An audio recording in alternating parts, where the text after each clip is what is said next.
జిల్లా అధ్యక్షుల అంశం కొత్త లొల్లికి దారితీస్తోంది. డిస్ట్రిక్ట్ కాంగ్రెస్ కమిటీ అధ్యక్ష పీఠాన్ని ముఖ్యంగా తమ వర్గానికి ఇప్పించుకునేందుకు ముఖ్య నేతలు పోటీ పడుతున్నారు. ఏఐసీసీ తీసుకొచ్చిన రీఫార్మ్స్తో ఎమ్మెల్యేలు జిల్లా అధ్యక్ష రేసులో ఉంటున్నారు. పార్టీలో పీసీసీ తర్వాత అంతటి పోస్టుగా డీసీసీ పీఠానికి హైప్ రావడంతో నేతల కన్నంతా ఈ పోస్టుపైనే పడింది. ముఖ్య నేతలు గ్రూపులుగా విడిపోయి తమ వర్గానికే ఇప్పించుకునేందుకు ఎత్తుకు పై ఎత్తులు వేస్తున్నారు. డీసీసీ పోస్టు రేసు ఎందుకంత చర్చకు దారితీస్తున్నట్లు?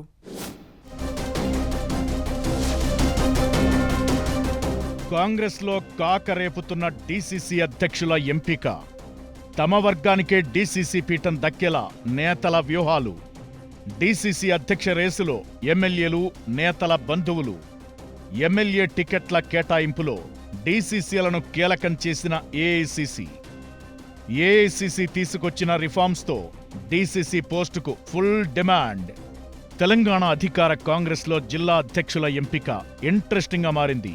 డీసీసీ ప్రెసిడెంట్లకు ఫుల్ పవర్స్ ఇవ్వాలని ఏఐసీసీ నిర్ణయించింది. దీంతో డీసీసీ పీఠం దక్కించుకోవడం కోసం నేతలు ఎవరికి వారు జోరుగా ప్రయత్నాలు చేస్తున్నారు. ముఖ్య నేతలు కూడా రంగంలోకి దిగి తమ వారికే పోస్టు దక్కించుకునేందుకు లాబీయింగ్ చేస్తున్నారట. దీంతో కాంగ్రెస్లో ఇంటర్నల్ పాలిటిక్స్ పీక్స్కు చేరాయి.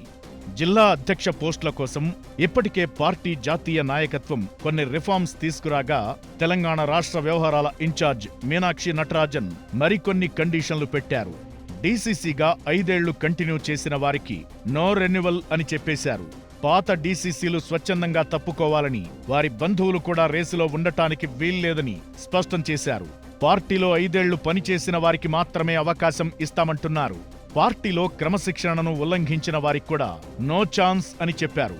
దీంతో ఇప్పుడు డీసీసీల విషయంలో ఈక్వేషన్స్ స్పీడ్గా మారుతున్నాయి. ముఖ్య నేతలు రంగంలోకి దిగి డీసీసీ అధ్యక్ష పదవికి తమ అనుచరులకు ఇప్పించుకునేందుకు మంత్రాంగం నడుపుతున్నారట. వచ్చే ఎన్నికల నాటికి తమకు ఇబ్బందులు రాకుండా ఉండాలంటే డీసీసీ కుర్చీలో తమ వారు ఉంటేనే వ్యవహారం సవ్యంగా సాగుతుందనే ఆలోచనతో తమదైన స్టైల్లో అడుగులు వేస్తున్నారు.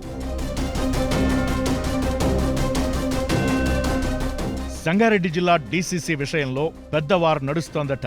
ప్రస్తుతం డీసీసీ అధ్యక్షురాలిగా ఉన్న నిర్మలా జగ్గారెడ్డి పార్టీ నిబంధనల ప్రకారం తప్పుకోవాల్సి వచ్చింది. ఇక్కడ తమ వారికే కుర్చీ దక్కించుకోవాలని మంత్రులు, ఎమ్మెల్యే, ఎంపీలు పోటీ పడుతున్నారు. మంత్రి దామోదర రాజనరసింహ తన అనుచరుడు ఉజ్వల్ రెడ్డికి ఇప్పించుకునేందుకు గట్టి ప్రయత్నాలు చేస్తున్నారు. అలాగే నారాయణఖేడ్ ఎమ్మెల్యే సంజీవరెడ్డి తన సోదరుడు చంద్రశేఖర్ రెడ్డికి ఇప్పించుకోవాలని, జహీరాబాద్ ఎంపీ సురేష్ షట్కార్ తన తమ్ముడు నగేష్ షట్కార్కు ఇప్పించుకునేందుకు లాబీయింగ్ చేస్తున్నారట. ఇక మెదక్ ఎంపీగా పోటీ చేసిన నీలం మధు కూడా డీసీసీ పోస్టును దక్కించుకునేందుకు పావులు కదుపుతున్నారట. ఇక ఉమ్మడి పాలమూరు జిల్లాలో ఇలాంటి సీనే ఉందంటున్నారు. మహబూబ్ నగర్ జిల్లా అధ్యక్షుడిగా ఉన్న దేవరకద్ర ఎమ్మెల్యే మధుసూదన్ రెడ్డి 5 ఏళ్లు కంప్లీట్ టర్మ్ పూర్తి కాకపోవడంతో తనకు మరోసారి ఛాన్స్ ఇవ్వాలని కోరుతున్నారట.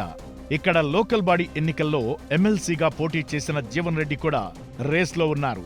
కానీ ఇక్కడ ఎమ్మెల్యేలు అనిరుద్ రెడ్డి, ఎన్ఎం శ్రీనివాసరెడ్డిలు బీసీలకివ్వాలని డిమాండ్ చేస్తున్నారు. ఇక్కడ జీవన్ రెడ్డి డీసీసీగా ఉంటే భవిష్యత్తులో తమకు ఇబ్బందులు తప్పవని అనిరుద్ రెడ్డి, ఎన్ఎం శ్రీనివాసరెడ్డిలు చక్రం తిప్పుతున్నారు. వనపర్తి జిల్లా డీసీసీ ఎంపికపై ఎంపీ మల్లు రవి, ఎమ్మెల్యే మేఘారెడ్డిలు లక్కాకుల సతీష్ పేరును ప్రతిపాదించగా, planning commission vice chairman Chinnareddy మాత్రం కిరణ్ కుమార్ పేరును ప్రతిపాదించారు. గద్వాల్ జిల్లా డీసీసీ విషయంలో ఎమ్మెల్యే బండ్ల కృష్ణమోహన్ రెడ్డి వర్సెస్ సరితా తిరుపతయ్య మధ్య కోల్డ్ వార్ నడుస్తోంది. ఇక సూర్యాపేట జిల్లా డీసీసీ పోస్ట్ తన భార్య పద్మావతి రెడ్డికి ఇప్పించుకునేందుకు మంత్రి ఉత్తమ్ కుమార్ రెడ్డి ప్రయత్నాలు చేస్తున్నారట. ఒకవేళ తన భార్యకు ఛాన్స్ ఇవ్వకపోతే దివంగత రామ్రెడ్డి దామోదర్ రెడ్డి కుమారుడు సర్వోత్తమ్ రెడ్డికే ఇవ్వాలని పట్టుబడుతున్నారట. ఇక్కడ డీసీసీ కోసం కార్పొరేషన్ చైర్మన్ సీఎం రేవంత్ రెడ్డికి అత్యంత సన్నిహితుడు పటేల్ రమేష్ రెడ్డి గట్టి ప్రయత్నాలు చేస్తున్నారు. జగిత్యాల డీసీసీ పోస్టు కోసం కూడా గ్రూప్ పాలిటిక్స్ పీక్ లెవెల్కు చేరాయి. ప్రస్తుతం డీసీసీ అధ్యక్షుడిగా ఉన్న మంత్రి అడ్లూరి లక్ష్మణ్ ప్లేస్ కొత్త వారికి ఛాన్స్ ఇవ్వాల్సి ఉంది. అయితే మంత్రి Vivek Venkataswamy, Jagtial MLA doctor Sanjay Jagtial DCC post Juvvadi నరసింగరావుకు ఛాన్స్ ఇవ్వాలని పట్టుబడుతున్నారు. ఎమ్మెల్యే సంజయ్ నరసింగరావు పేరును సూచిస్తుండటంతో మాజీ ఎమ్మెల్సీ జీవన్ రెడ్డి ఓ గ్రామస్థాయి నేత పేరును డీసీసీ రేసులోకి తెచ్చారట. మరో మంత్రి శ్రీధర్ బాబు సోదరుడు శ్రీనుబాబు పెద్దపల్లి జిల్లా డీసీసీ కోసం ట్రై చేస్తున్నారు. కరీంనగర్ డీసీసీ కోసం సీఎం రేవంత్ రెడ్డి అనుచరుడు సత్తు మల్లేష్ లాబియింగ్ చేస్తున్నారు. ఇక్కడ సత్తు మల్లేష్ కాకుండా ఇతరులకివ్వాలని మిగతా నేతలు కోరుతున్నారట.